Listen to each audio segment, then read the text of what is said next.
All right. We are, let me see if I can get this here. So we're live on YouTube. This is a different experience for me to be in the same place here. So hopefully I'm going to do this right. So so anyway, the I try to make it so that I'm looking at the camera, but it's challenging because I have a couple monitors here. But welcome to this live YouTube channel. I'll do my best to see if there's questions that come up on here that I can ask them. And we're also live in our conference room. And if you want to be able to ask questions, you can go to the destinationfreedom.org website, and if this is live, if this is recorded, um, okay, well, it says I'm live on YouTube, so I don't know. Maybe it's not showing up the same way. I have no idea.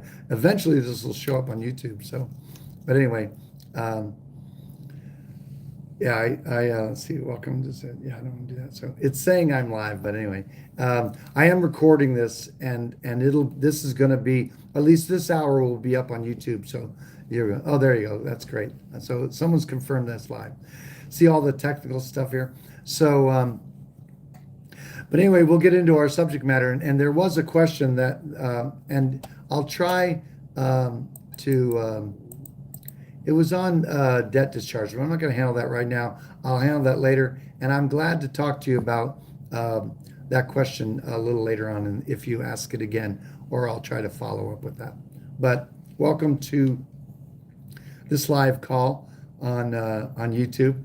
I can see the technology is exciting for me. I'm enjoying figuring this stuff out, and um, that's cool. So anyway, so I'll try to be able to answer questions. So if I'm end up sometimes if I'm looking like I'm spacing out, I'm like reading what someone's writing, so I can answer some of that.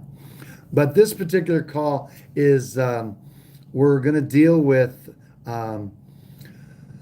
cryptocurrency a little bit. I just wanted to invite everyone into this coming Friday's. Let's see. So today is the 15th of November. So if you're watching this video and it's way beyond that, then this class might not be there. But if you're looking to get into the crypto space and you're a beginner and you need to figure out how to do a couple things, one is how to set up a wallet so that you're possessing your cryptocurrency, and so that you can learn about exchanges and how they work, and that you don't want that you might use an exchange in some capacity, but you're not going to leave your crypto on an exchange. Otherwise, like FTX, it can be gone in a moment because exchanges are not as secure as your wallet. And so you want to make sure your crypto's in your wallet. And my wife Lisbeth is glad to help you learn this space so that you can have confidence. So you'll learn how to set up your own wallet and what they are and all that. You'll learn about exchanges and how they work and things like that. You'll get a real foundational background about cryptocurrency in general and some of the history of Bitcoin and things like that. You'll get some of that sentiment. One of the fortes that my wife handles, and that is privacy. Privacy is a big deal in the crypto space, okay?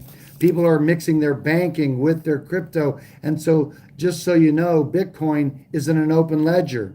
And so they can see everything on crypto. Crypto's perfect for corporations that have full disclosure kind of requirements, and governments. It's perfect for them because it's all open and you can see it and track it. It's not good for you and I with respect to privacy. But so the crypto space is beautiful that way. And listen, people will say, that conversation about how that conversation is there a destination freedom? Oh, destination. There's a destination freedom 5190 on YouTube. Like that's another YouTube channel. I hope it's not mine. Now I got to go look at something here anyway.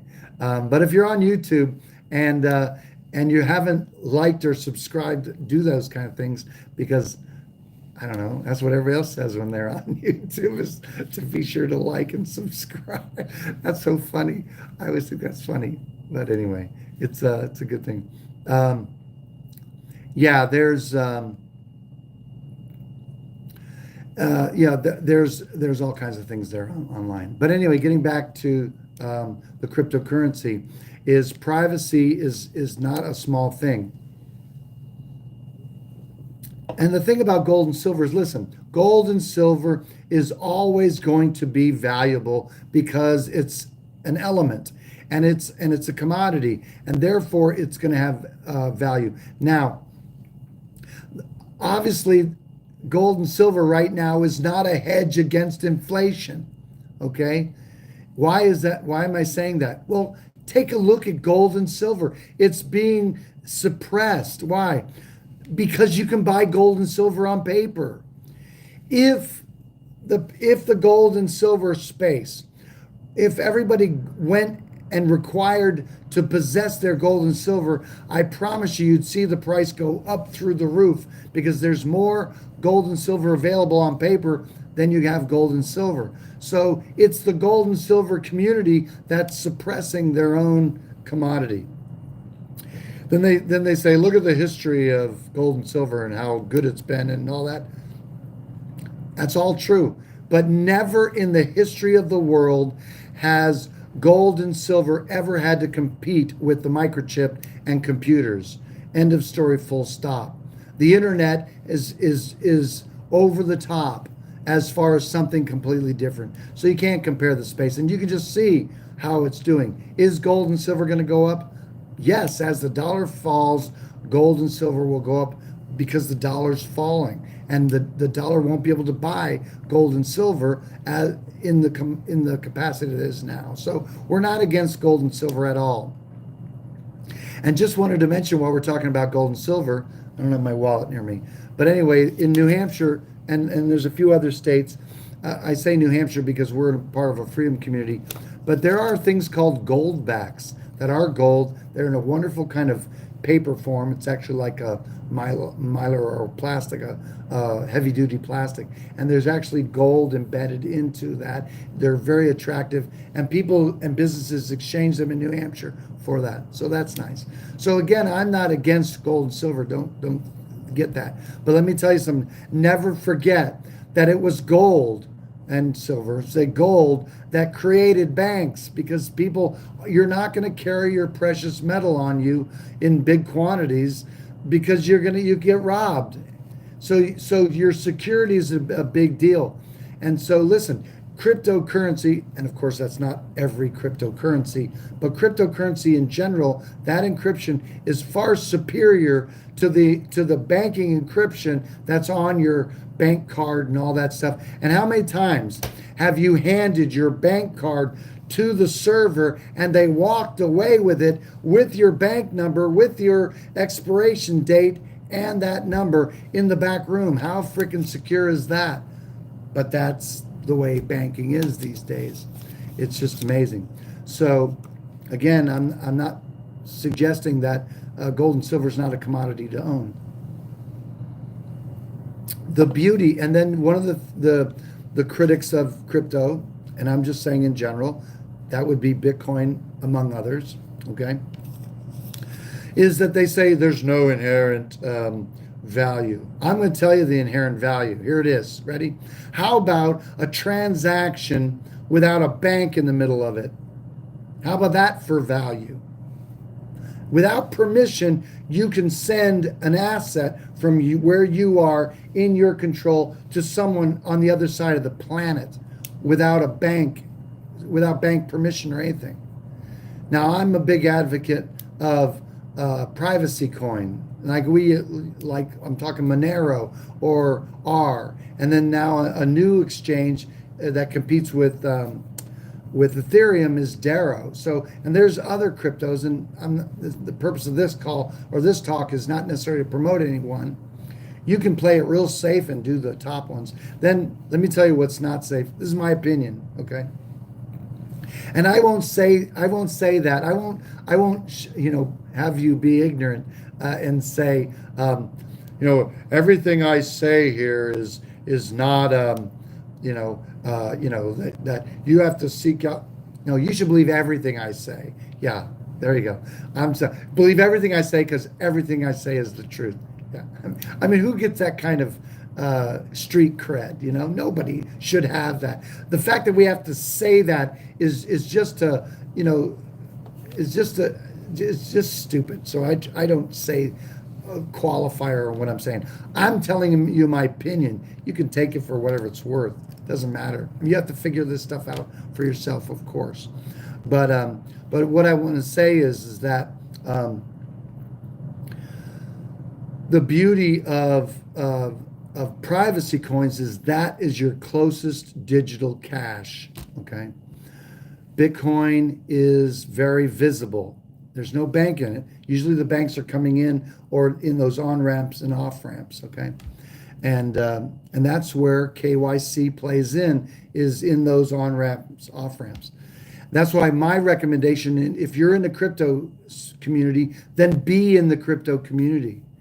Actually go and go on Craigslist and say cryptocurrency community, whatever, see where they meet. They'll meet in the local pub. You'll get to meet people. Now, just because you're meeting someone in the pub doesn't mean they're not scammers. But again, you got to get to know people in your community. Who are the freedom people in your community? Who hates government as much as you do? So once you find out that space, then that's the community where you're going to be able to, get your crypto. Right? I was talking to someone just today about, a lot of people are looking. It's like, geez, I have money in my bank and I want to get in crypto. So how do I do that? It's like, well, pull it out of your bank, get some cash, have that conversation about at the bank. I say, well, what are you going to do with the money?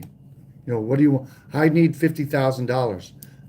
Well, we don't have $50,000 right now. You have to order it. They have to ask for $50,000 in cash to bring it to you. How do you want those? Well, I'm going to need them in the largest bills you can get me. Do you have any of those $1,000 bills they used to have in history? No? No 500s? No. I guess hundreds will do. So then you sit there and say, well, what are you going to do with this? You say, what do you mean?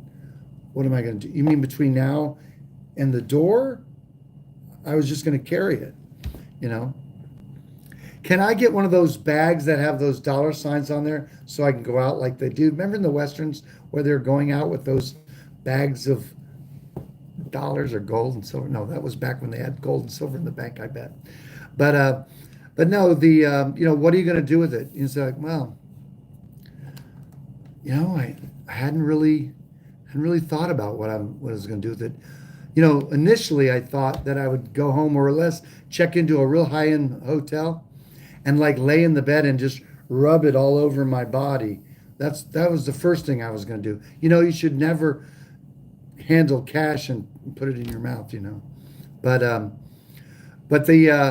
no, I mean, what happens if that was the purpose of what you were going to do? And so my suggestion is when they ask you those questions, try to embarrass them and come up with some things. And some people have said things like, well, I'm going to go to, Las Vegas, or, I'm going to do, I'm going to do something. But, I would say, I don't know what I'm going to do with it. Well, why are you getting the cash? Well, listen, it's mine. It's my labor. It's my thing. One of the things I'm doing with it is I don't want you to have it. That's what I'm doing with it. I'm going to hide it under my mattress because it's safer than in your hands. That's part of it, So there's that. In the midst of this, I'm looking up at the program. It looks like someone has their hand raised. Now, who would have their hand? Oh, isn't Seven a delightful soul? If you have a question, that's one of the nicest freedom person I know. His hand's raised in the platform, and so I get to answer his question. So Seven, you have a question? Did you have a question? You want to open your mic, or you just ask it in the chat? Maybe he already asked it. I'll have to take his. All right. Lower all hands. So yeah, if you had a question, Seven, that would be good. Let me see if you have it here. Just don't want to miss anybody's questions if it's relative to the subject matter. All right, moving on. Yeah, okay. So anyway, so yeah, again, I like to have fun, and one of my forms of humor that I got from my father, and that my father would make like he'd misunderstand questions, but he never misunderstood them, but they were kind of duplistic, and so he would ask questions like that. So I find that humor is funny, and it's got to be because it's tied into my dad. So that's why I try to make like I'm stupid when I'm asking their questions, because on some level their questions are stupid. What are you going to do with this money? It's like, well, I hadn't really figured out what I was going to do. Did you have any suggestions for me? I was taking suggestions on what I should do with this $50,000. No, I hadn't figured it out yet. Do I have any forms I need to tell you? Listen, if you have a right to remain silent, okay, you certainly don't have to disclose what you're doing with your cash once you get it. So anyway, but again, the best thing to do is just ask questions what they mean by that. They will become embarrassed and they'll realize it's a stupid question. So, well, I'm going to do much better than those guys in Washington, D.C. do with their money. How's that? Well, I'm not going to fund any wars. Let's see what TD Bank does with their money. I'm not going to block my clients if they don't agree with my sentiment. I'm not going to do that. I'm not going to do with what the banks do and what the banks fund. I won't be doing that. It's the kind of things, So, but anyway, the cryptocurrency foundational cryptocurrency class is this coming Friday. What's the date on that? So I think it's the 17th. Yeah, if this is Wednesday. Yeah, it's the 17th, 16th, 17th of November. And that class starts at 1 o'clock. There is a place on the website under classes and workshops. Nope, it's under financial freedom, cryptocurrency workshop with Lisbeth. And so here it is. And at the bottom, there's a little button that's registration right there. A little form will show up and you'll be able to sign up for the class. She does have an advanced class that deals with privacy if you're already in that space. And so that's available. Let's see. Then, so that's coming up on Friday. So I hope you take advantage of that. It should be a good time. It's definitely for the novice in getting set up. You're going to learn how to buy and sell with crypto and all that. It's really quite a lot of fun. And there's quite a bit of technicalities. She's not going to deal with all the technical aspect of that cryptocurrency space. It's going to be more about the use. Okay. And so that'll make it easy. Someone wrote in our live YouTube, says, is anyone seeing these messages? I think I'm being censored. No, I'm seeing those. That's fine. I don't know if that's going to show up in the recording, but yeah, those statements are coming through on the YouTube channel. So what else? So that's some of the things I want to talk about with respect to the cryptocurrency. If you have any questions about that, I'll be glad to answer them. And if they're answered in the class, then I'll just direct you there, or at least I'll let you know if that's the kind of subject matter that would be in class. 7, again, you raised your hand. Did you need to use the bathroom, or did you actually have a question for me? That's the second time. So your mic is open. I don't hear you. But if you have a question, by all means, ask. Okay, I can't hear you. So the website is looking like you're working good on the website, but you might have an issue on your own computer. So I wanted to talk about a subject that which was the identifying good cop, bad cop. And so I had talked before about developing a website and really setting up a group of people. I would love to set up a small group of people. I'm starting this in New Hampshire, but if you're looking to be a part of this where you are, we would like to give you that support with respect to dealing with everyone. Here's the way I say law enforcement. That's dealing with every government entity that carries a gun. That's how I define it. Now, Fish and Game carries a gun, but even Fish and Game, they would fall in the category of this subject matter because they're in law enforcement as well. And believe it or not, they don't have the limitations that cops do, interestingly enough. And so we have to understand that as we get into that subject matter. I don't have a name for this website. And so I want you to get, let me just say this about the kind of people we're looking for. If you have problems with cops, we're not looking for you, okay? Okay. There are people that F and G is worse than, yeah.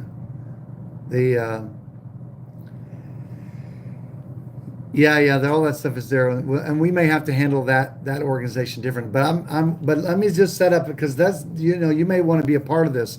And listen, I don't know if you want to be a part of this group, because I'm going to say that in order for you to effectively do what I'm interested in doing with respect to law enforcement, and that is, you've got to have a certain level of maturity about you. If you're triggered by cops, you're not our person, okay? If you're always looking that if cops bother you in the sense that they frequent you, that you're giving off some vibe because you get great joy poking the eyes of cops, then this thing isn't going to be good. It's okay that you want to poke cops in the eyes, and they're definitely, worthy of some of that, but that's not this project, okay? Because there's two types of cops we're looking for, okay? We're looking for cops that are good cops, and how I define good, and listen, that standard might be lower than most people in how we're dealing with that, but a good cop is certainly not going to be a federalist. That's going to be in there. A good cop is one who should understand what rights are, where they come from in that capacity. A good cop, now this is a very low standard, should not only understand, but realizes the limitation that they have with respect to the federal Constitution, of course, the state Constitution. On some level, don't you think a cop should at least be some kind of an expert in the area? If he's going to uphold law, don't you think he should understand how law is limited to, the Constitution's in some capacity? So that conversation is going to be worth happening. Another thing about, again, we're looking for good cops and bad cops. Another good cop would have, is going to have an attitude towards the people the way you and I would think of a peace officer. And then to find a constitutional cop in the sense of one that Sheriff Richard Mack promotes, in that whole thing, and finding constitutional sheriffs and things like that, that would be in the category of good cop. If a good cop understands that they're a municipal cop and that they're not a sheriff of their town, that if a cop has to understand the difference between the sheriff being elected and what that is, and a cop who is hired by the town administrators or whatever. That's an important thing of knowing a good cop, okay? And certainly that is not going to be, and certainly as a minimum standard, that he's not interested in violating anyone's rights at all, even if the people are ignorant, that he doesn't want to violate anyone's rights. A good cop is going to have great self-control. A good cop doesn't get triggered by words coming out of someone's mouth. So, we're looking for those people in law enforcement that are in that place, because I'm making up, or I will talk to these cops in a way that will find out that if the shit is hitting the fan, if the feds are invading or doing something funky, that that a good cop is going to be on the side of the people. That's who I'm talking about when I say good cop. Now, what's a bad cop? Everyone else. Now, what I'm interested in doing in this website is to mark and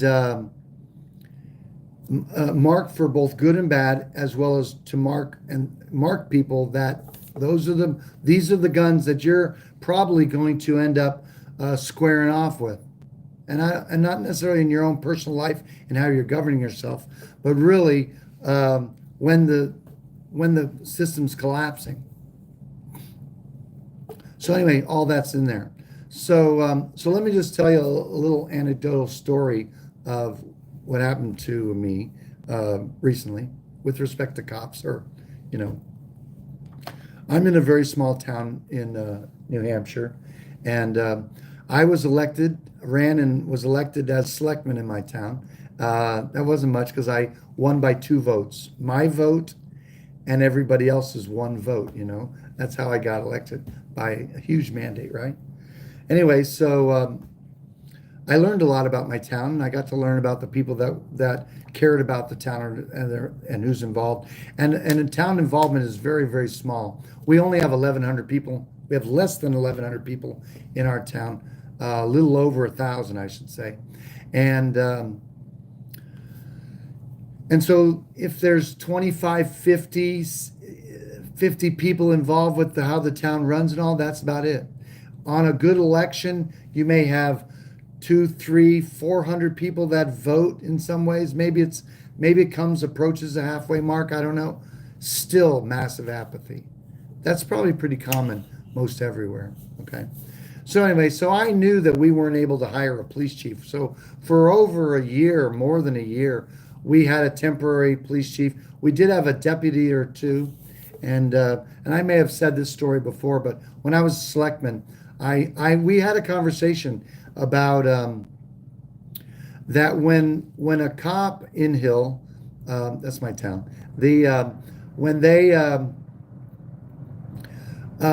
when they cite someone for a traffic violation or whatever, none of the money goes to our town.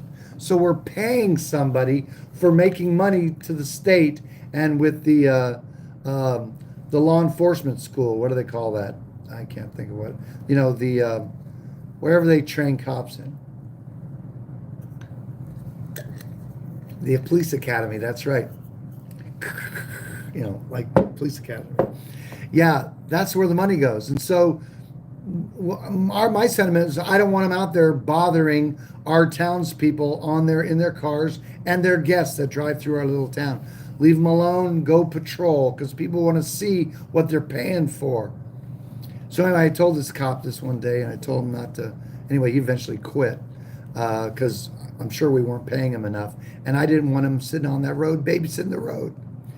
So anyway, so the other day, I had heard from the new selectman, because I'm not a selectman now, and said they got a police chief, and I was like, oh, we have a police chief, and I hear he's a good guy, and so I said, oh, cool. Well, I'm looking forward to meeting him. So I was wanting to meet him to ask some questions, And so I'm driving. I have my friend in the truck with me, and I'm driving, and I notice there's the cruiser down the street in front of the town store, and I'm like, oh, well, there he is. So I pull in, and I'm like, how you doing? I tell him who I am. I told him I'm a former selectman. I said, listen, what are you doing on the side of the road here? He's like, oh, I'm watching the traffic. I'm like, well, we don't want you doing that. I said, don't bother the traffic.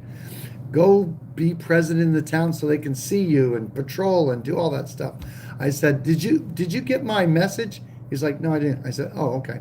I said, because I wanted to set up an appointment with you and talk with you about some things, and I was wondering if we could do that. He says, yeah. So we set up an appointment for last Monday. And so it was good. So we had a nice exchange, a little banter. He was very friendly, very cordial. I appreciated that about him. I don't think he got offended. I wasn't going to be bothered how he felt. was irrelevant. But my friend thought it was like I was ball busting and all. And so I don't think I was ball busting. I was just having a good time. Not as at his expense. I was being very kind, and that was important. But I was letting him know what was acceptable. So anyway, so yeah, so the appointment came up, and I called him and met up with him. It was a nice conversation. I talked with him about, the he was he's been a cop in two of the neighboring towns that are near us, and so he's very familiar with the area. He's been in our town. He's ideal for knowledge of our little area. He doesn't live in our town, but he's lives in again a neighboring town. He's about 15, 20 minutes away by car. But anyway, but during that whole mask thing there, the town that he was, the town of Franklin, they had a mask mandate. Well, he told him he wasn't going to enforce that. And then they asked all the cops to vaccinate, and he told them that he wasn't going to vaccinate. I told him I appreciated that stand, and I appreciated his sentiment and all that. So he was in a good spot with respect to all that crap. But I hadn't, by the time, I talked to him about a lot of different things. I asked him about which political party he supports or not, or independent, and he said he didn't support either party. He likes to keep his options by being independent. I like that answer. It was good. I didn't get into the more detailed questions that I wanted for him, but I did because one of the selectmen, another good guy in our town, came in, and we were bantering and having a good conversation. And by the way, we were in the police station, and it's always friendly in our town. I love that about our town. So anyway, so I asked him. I said, well, listen, I have some other questions, more formal, that I would like to ask you. I said, would you be comfortable if we recorded them, or would you be okay with a written questionnaire? And he says, if you have a questionnaire, I'll take it now. I'm like, well, I don't have it prepared, but I do have some questions and all. And so he was willing to do it in writing. And I like that. And on some level, I'd prefer that because it's less uncomfortable for them if they could answer accordingly. And when I was running for state rep, I got questionnaires from different organizations, and some of the questionnaires were so bad, they didn't give you an option to really explain yourself. They would give you yes or no, and it's like I got a pro-life questionnaire. It was like, do you support life, or would you rather have, would you support a law that requires this for pro-life? And it's like, well, I may promote and like that idea of the pro-life thing, but I don't want to establish government forcing something. So there was no option for me to have that kind of an answer. So that was a big deal, is having a questionnaire that makes it so that they can properly answer a question, and if they have an exclusion or they agree to a part or whatever, I want them to be able to explain themselves well. Because if I'm going to hold somebody's feet to the fire, I want them to be truthful, and I don't want to misrepresent anybody. I don't want this to be a bad thing. This is going to be a great website because, listen, I'm going to celebrate if we find great cops. And let me tell you, there's a reason in my madness. One is I want to out bad cops and criminal cops. I definitely want to do that, okay? And hopefully we'll get the help of good cops in that regard, okay? So there's that. But the other thing is that I'm looking for sheriffs, constitutional sheriffs in my state. We have 10 counties.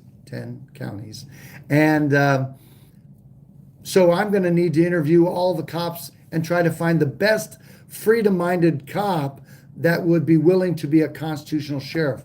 Well, that's work that needs to be done. So I want to create a website that will set up getting to know these gun-toting government guys in a much better way. So some of that I wanted to make available is one, because I'm looking for some information from you, being freedom-minded people, and that is, if you have a name for the website. That's a great question. The question comes up in our live area. It says, Someone says, I have a feeling that the bad ones will lie, as the politics do, but at least you can use their own words against them if so. There's some truth to that. And again, we would be verbatim. And listen, you can't, generally speaking, you can't tell if anyone lies. You got to go by what they say. Okay. But we're going to make it available to rate cops with people's personal experiences. And so we're going to have a rating system. And so cops are going to get feedback. And we're going to make it so that, we want to make sure that it's not just a shit show, or that someone's vindictive or they get something funky. We'll endeavor to qualify on some area, or at least limit, so someone can give a star and show something's bad. But anyway, we're not looking to lower the quality standard of this kind of website, but we definitely want to be a good information source, and at least give the people an option to have some feedback. And I don't know how it's going to play out. Maybe it'll generate something that'll be known. Okay, so what I'll make up about it, I'm just making it up in my head, is like, if someone is able to give some feedback on the website that you can see what they write, would be one thing. If something is a bad rating, we'll ask them, do you want to fill out proper paperwork that could be anonymous, but that would have specifics, or a way to deal with them, about so we can support someone who's a whistleblower or something. Someone says, this has been talked about before online, but every time it's been shut down before it began because bad cops have the same friends. Got that. I have the Almighty on my side, so we're going to be able to have a covering to have light dispel darkness. So that's what I'm looking forward to. But again, we're going to need those good cops to support. And listen, we're going to encrypt the website. It's not going to be able to be shut down. We'll have good security on it. But here's what I'm looking from you is I'm looking for the name of the website. And again, I don't know if we'll choose yours, but if you have some names, you can send those names to statecitizen@destinationfreedom.org. Just write on their website name, or good cop, bad cop.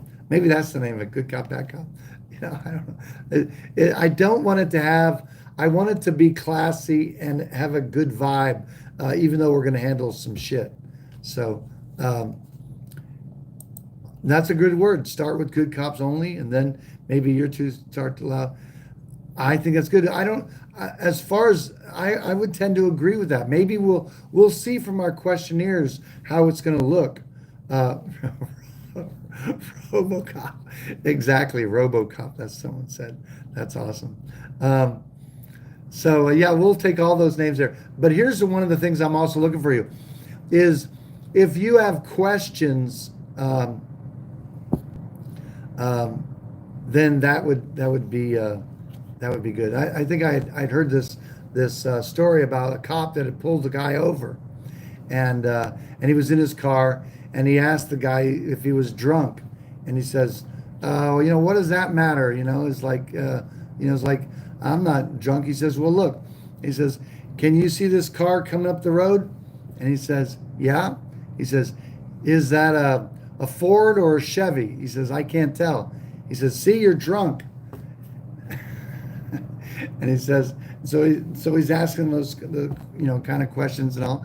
And then so he asked the cop, he says, well, listen, if there's a woman standing on a street corner and she's selling herself for cash, what do you think she is? He says, well, a prostitute. He says, yeah, but is it your mom, is it your sister, or is it your daughter? So anyway, that's not very nice, is it? It says you need positive presence. Someone says you need a positive presence before you can allow the negatives. Otherwise, you'll be fighting uphill before you get. I agree. Well, we definitely Well, we're definitely going to start in New Hampshire. I'll start in my town. I'll do my county. I'm going to get that firsthand experience on what it's going to be. But I'm going to invite people in. I'm going to invite a small team of qualified, and I'm going to qualify the people, at least in my town, because I want to know who's asking these questions. And we want to build the questions for the website. But I'm telling you, if you have an attitude towards cops, any cops, you know, it will taint any kind of interview. Now, if we can do questionnaires, that I would personally like to hand people questionnaires. The moment that they start feeling uncomfortable, they're going to copy these questionnaires. They're going to start broadcasting that people are looking for it. So. And so anyway, so we're going to handle this thing with kid gloves and deal with it. Again, we definitely want to root out some funky people, but we definitely have to celebrate when we find good cops, and I think that's important. So I was excited about that, and again, I'm gonna write up. It shouldn't exhaust them with the questionnaire, but I'm guessing I could easily do 2 pages. And some of them, I want to give them an opportunity to really sell themselves, because if they were going to be elected, how would they promote their best side? And what is their best side or their best quality of being a cop? One of the worst qualities, in my opinion, of a cop, and I saw that when I saw our sheriff's race, one sheriff was like, his whole platform of him being a cop was cop, cop, cop, cop. I have this badge, this thing, this cop, cop, cop, and then military, military, military. It's like those are strikes against him. I want to know what you think about the people. I want to know how passionate you are about making sure no rights are violated. Do you handle people who have not? You may have even witnessed them commit a crime. You may be a witness. But your witness of them committing a crime is not judge and jury. You witnessing them commit a crime doesn't mean they're guilty of the crime you witnessed. That's a fact. Why do I say that? If a guy took some action that looked like it was illegal because someone is holding his wife or his child hostage and is threatening to kill them if he doesn't do this action, you can see a guy driving and speeding in a car or doing a drug deal, not knowing the reason is doing the drug deal. I was trying to save my grandmother's life or whatever. You don't know. Just because you witness something, the courts are the ones who will ferret out whether someone is guilty and then what the sentence will be. It's not the place of the cop to make that determination or to beat the shit out of him because the cop was triggered. And if a cop doesn't understand that, that's a loose cannon. That's a dangerous soul in the society. And I want to have those kind of conversations with the cops to see what they're made of. I want to know whether a cop has training in de-escalating, tension. No, I agree.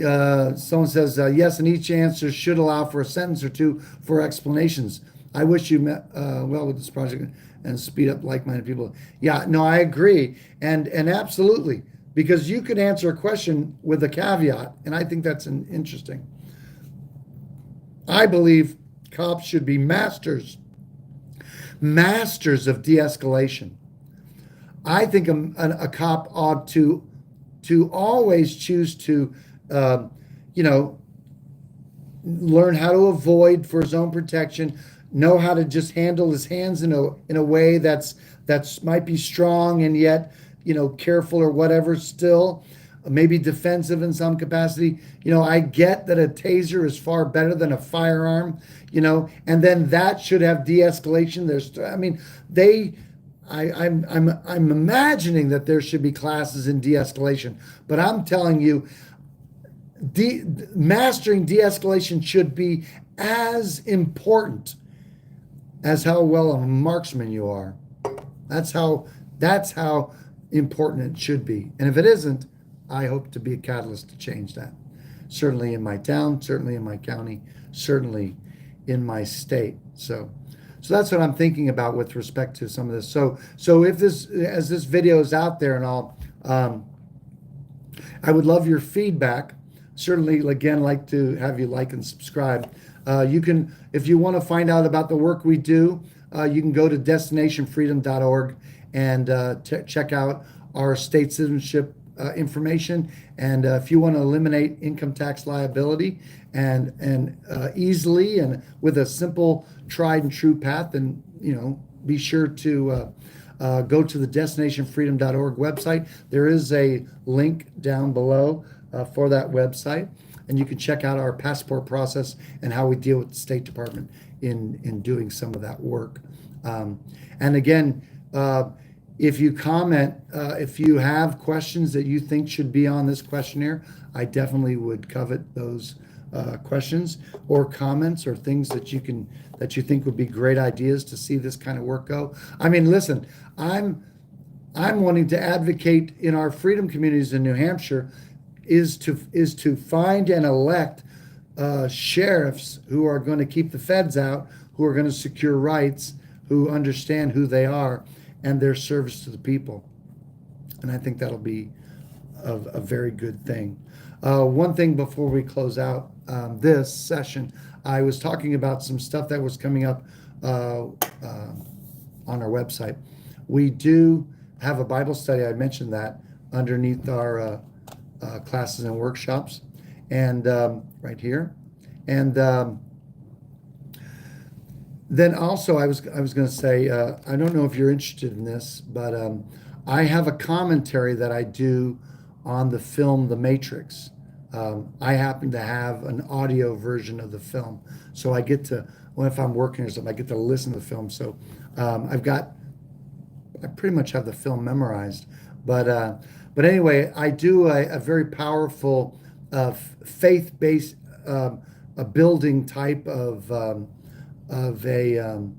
commentary on that, and in really how Morpheus teaches Neo that he's the one. And if you're looking to be the one in your life, as far as the limitlessness of how you're living and such, I recommend that you watch the film The Matrix, and then you might be a part of that that live talk I'm going to do on that. So we'll listen to The Matrix, and then I will talk about what we're hearing and what is, in my opinion, what's behind some of that. It doesn't mean that the creators of The Matrix had this idea and that, but I'm very moved by the sentiment of that, and I'd like to talk a little bit about that film if you like that film. That'd be the first Matrix. Anyway, if you're interested in being a part of that, again, you can email us at statecitizen@destinationfreedom.org, and you can just put Matrix in the subject line and say that you would want to be a part of that. And so we'll put out a mailing in our mailing for that. I think what I'm going to do is it'll probably be not this Thursday, but it'll probably be next Thursday. The following Thursday is Thanksgiving. It will not be on Thanksgiving, I promise you that. So what does that mean? I think it's going to be, I don't even know if I can see that. That will be the 30th of November. That's when I'm going to do that commentary on The Matrix. So you should see the film The Matrix before that, so you're familiar with it. And then we'll listen to the audio, and I'll stop it and go and all that stuff, and that'll play out. Anyway, I don't know why I mentioned that here on YouTube, but maybe someone will be interested in that on YouTube. I promise you, you'll not see The Matrix like it again when I talk about some of that. And I've been a Matrix fan for a long time. I have like all the memorabilia and all that stuff. It's all stuck in boxes. I got action figures. I got everything. I got posters, and anything that moved with The Matrix years ago, I bought it. So I have this massive collection of Matrix memorabilia. It's exciting. Anyway, it was a good time. Well, listen, I want to thank you for being on tonight's call. I hope you enjoyed it. I'm looking for your feedback and all that, especially live on YouTube. Thanks for promoting our stuff, and if you show this, I'd definitely be interested in that. All right. Well, listen, God bless you all, and we'll see you around. And I'm thankful. I didn't say this. I'm Christopher Gronsky, and this is DestinationFreedom.org. Okay, take care.